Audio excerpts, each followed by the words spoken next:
Tata motors last এক সপ্তাহ ধরে নিচের দিকে আসছে, প্রায় 200 টাকার কাছাকাছি দাম কমে গেছে।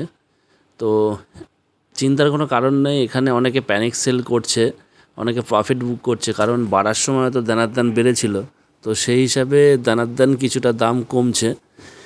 কিন্তু এখানে চিন্তার কোনো কারণ নেই। যারা নিয়ে রেখেছেন 1050, 1080, 1160, 1180 হায়েস্ট উঠেছিল, 1180তেও যারা নিয়ে রেখেছেন, আমি বলবো তাদেরও কোনো টেনশনের কোনো কারণ নেই।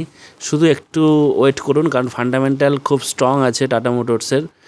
আপনারা দেখতে পাচ্ছেন ভ্যালুয়েশন এখনও অ্যাট্রাকটিভ রয়েছে, এখনও আপনি যখন তখন কিনতে পারেন টাটা মোটরস। অবশ্যই লং টার্ম বেসিসে। এখন কেউ যদি মনে করেন 2 দিনের জন্য কিনবো, 4 দিনের জন্য কিনবো, তাদের জন্য নয়। লং টার্ম বেসিসে যদি সুইং ট্রেডও যারা করতে চাইছেন তারা নিশ্চিন্তে থাকুন। টাটা মোটরসের 936-এ আছে সাপোর্ট, কিন্তু এখান থেকে আবার ব্যাক করে আপনার 1080 কেন 1500, 3000 পর্যন্তও যেতে পারে।